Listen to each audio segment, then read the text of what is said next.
Klay Thompson just said something about Ja Morant that's got the entire NBA world buzzing. And honestly, it might be the most brutal call-out we've seen all season. After their post-game confrontation went viral, Klay didn't hold back when reporters asked him about the altercation. What he said next left everyone speechless, and it's raising serious questions about where Ja's career is actually heading right now. So here's what went down. The Grizzlies had just beaten the Mavs 102-96, and Klay had a solid night with 22 points, knocking down 6 threes. But Ja, he was sitting on the bench in street clothes, nursing yet another injury. As the final buzzer sounded, Ja walked straight up to Klay and started talking trash, calling him a bum. The tension escalated fast. Ja pointed his finger right in Klay's face, and Klay wasn't having it. He slapped that finger down immediately. Security and coaches had to jump in to separate them before things got physical. The cameras caught everything, and the clip was all over social media within minutes. But this wasn't just random beef. Earlier in the game, Grizzlies forward Santi Aldama made a dangerous play on Dallas rookie Cooper Flagg, and Klay lost it. He got right in Aldama's face because that's exactly the type of reckless play that can end careers. Klay's mind went straight back to 2022 when Dillon Brooks took out Gary Payton Jr. with a dirty hit during the playoffs, breaking his elbow. Klay's dealt with Memphis's aggressive style for years, and he's seen what happens when players cross the line from physical to dangerous. So when he saw Aldama pull that move on a rookie, he stepped up.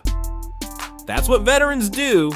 They protect the young guys. But then Ja decided to get involved, and that's when things got interesting. In the post-game interview, Klay absolutely destroyed Ja with his words. He said Ja has a lot to say all the time, especially for someone who rarely takes accountability. Then came the hammer. Klay said it's funny how Ja runs his mouth when he's on the bench, having the worst story of his career so far, and just leaving everyone wanting more. He didn't stop there. When asked what Ja actually said during the confrontation, Klay responded with pure ice, nothing of intelligent depth. He went on to say that as a star, you have great responsibility, and fans don't want to see talent go to waste. The message was crystal clear. Ja's letting everything except basketball define him right now, and Klay's calling him out for it. And honestly, Klay has a point when you look at what's been going on with Ja lately. The gun incidents are still hanging over his career.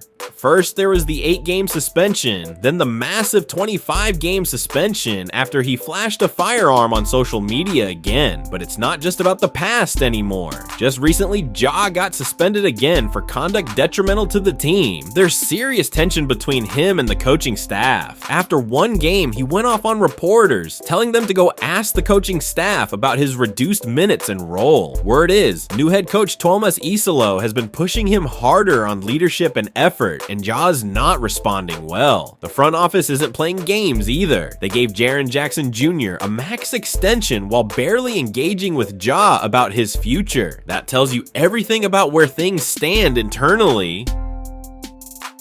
The numbers back up Klay's criticism too. This is statistically Ja's worst season ever. He's averaging just 17.9 points per game on a brutal 35.9% shooting from the field and an even worse 16.7% from three-point range. He's turning the ball over a career high 3.8 times per game, and he's only played in 12 games because of injuries and that suspension. Meanwhile, Klay's numbers are down too at 10.1 points per game, but he's 35 years old coming off major injuries. Ja's supposed to be in his prime at 26. Here's the kicker, though. Right before this altercation, Ja interrupted Cam Spencer's post-game interview just to mock Klay's shooting. He was laughing about how Klay's struggling, but at least Klay was out there competing. Ja was in street clothes talking trash about a guy who actually played. This whole situation runs deeper than one heated moment. The Warriors and Grizzlies have serious history from their 2022 playoff battles, and there's real animosity there. But what's happening now is different. Ja's dealing with internal frustration about his reduced role and minutes with Memphis. The organization's setting stricter guidelines for him, and he's clearly not happy about it. Even Blake Griffin called him out on live television for his effort level. The front office's decision to prioritize Jaren Jackson Jr. over engaging with Jay about his long-term future speaks volumes. They're not sure he's worth the headache anymore, and and that's a problem for someone who's supposed to be a franchise cornerstone. So why does this confrontation actually matter?